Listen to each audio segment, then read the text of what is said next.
Hey guys, it's me, EODGamer here, and some of you might be actually looking at all these characters, and as we start the game, you are worried that what if you invest resources in this particular character and Hoyoverse just power creeps the character in with a new addition of new characters and stuff like that. Now, this is not like a Bible where you guys have to follow according to rule, but I'm just sharing with you some of my experience being a content creator and also playing a lot of other turn-based games as well. And one thing to note, like based on other turn-based games and even taking into account Hoyoverse's antiques, is that DPS characters in general are much more likely to power creep. And the reason for that is it's much easier to sell you a character that can like one-shot the enemy, very flashy, moves fast, one-shot, big number, big PP, everything. Much easier to sell when you are thinking from a developer point of view than a character that is more like supportive, sustained, defensive kind of character. So that is one of the thematics that you want to take into mind. So generally, if you're a hunt class, erudition class, as well as destruction class, you generally will face a slightly higher level of power creep. Of course, I have one or two characters on this list that I think is going to be really good as well and makes it to this top 5 of my list. But let's just talk first about more of the support characters we have in mind. And the first character I want to talk about is a character like, well, a standard 5-star character who is known for his AoE speed down debuff.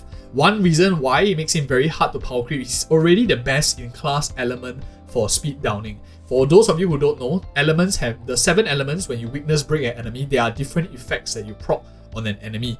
And Imaginary's effect is when you break the enemy with an imaginary damage, they will actually get delayed, as well as they will have a speed down in a sense as well. And this synergizes very well with Welt's whole entire kit of like AoE speed down, slight damage dealing unit.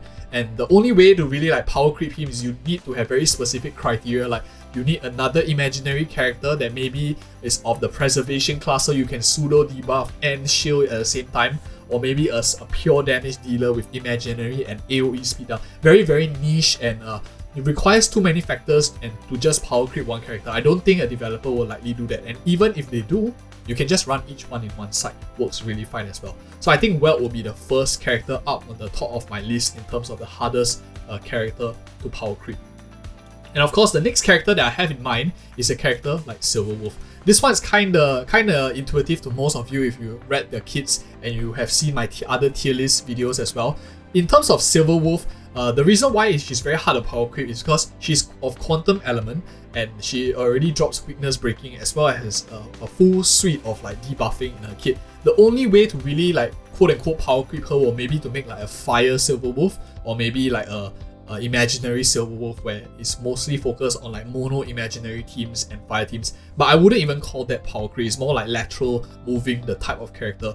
An example of how I would see this is, for example, like character in Genshin Impact like Bennett, and they started to build like characters that specialize in certain elements like Shenhe, you have or even class specific like Yunjin and stuff like that. These kind of characters, for you Genshin players out there that have been watching my channel as well, you will this is what I mean by Silverwolf being relatively difficult to power creep. She'll still be relevant even though like many forms might be incorporated in game in future as well.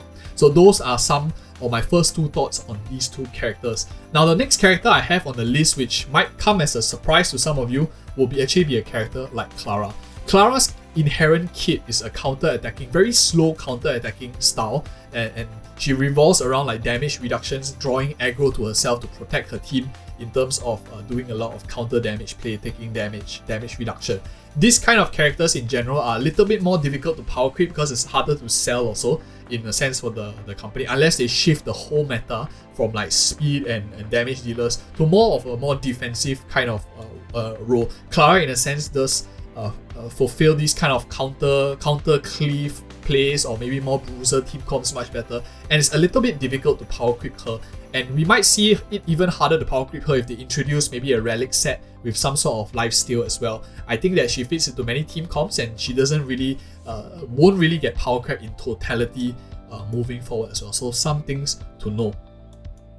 And of course, an honorable mention before we talked about our next two will be another DPS character like Dan Heng. Now, I think Dan Heng is difficult to power creep. One reason is because he doesn't only fulfill a hunt class damage dealer, for example, like Zealer as well as Yanting, who are mainly damage focused. Dan Heng, when he crits, he also is able to proc a slowdown on the enemies, which is very similar to Welt.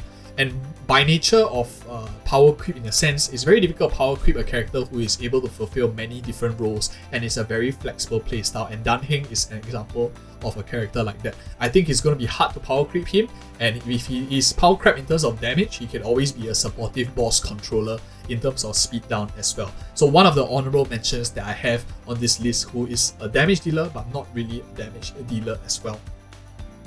So okay, now let's talk about another character who would probably be, we talked about 3 already, we talked about Clara well as well as Silverwolf. Now let's talk about another one, which I think to no surprise will be a character like Bronya. The reason why Bronya is really strong is because she has an action advance of 100%.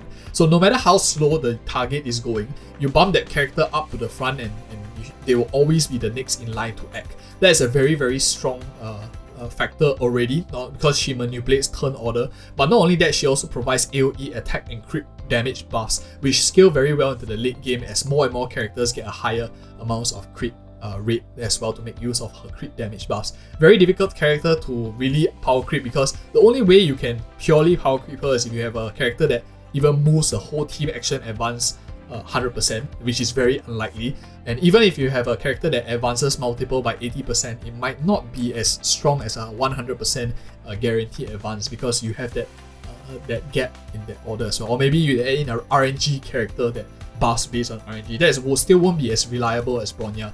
A lot of you might already see this, for example, with a character like Esta, who even though buffs the whole team up by a flat amount of speed, that lack of forcing a character to go immediately next does sacrifice a bit of control in terms of people who like to really look at the turn order and play around with it. Generally, in most turn-based games, these kind of characters are a little bit difficult to find and very, very valuable as well. They could come in other forms. For example, you push up one character and maybe they are healers also instead of attack buffers. So, but in this form, in terms of an attack buffer as well as speed buffer, still a very solid pick. Even if another character comes up maybe with a damage buffing and healing, I think Bronya will still see a lot of relevance as well and would safely make it into my top 5 of non-power creepable characters as well.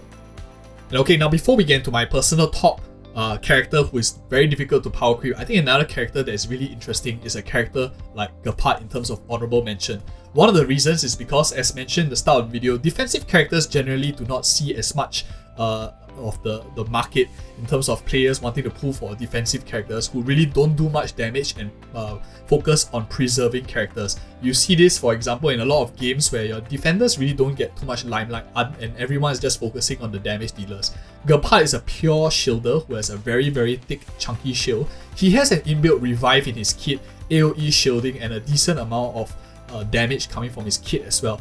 He also scales off his defense because his defense is given over to his attack and does reasonable amounts of damage. Not going to be your flashiest character that everyone is going to be screenshotting his damage, but it's a secret workhorse for most teams, especially if you're pushing content that is much harder than normal. Very solid frontline defender as well.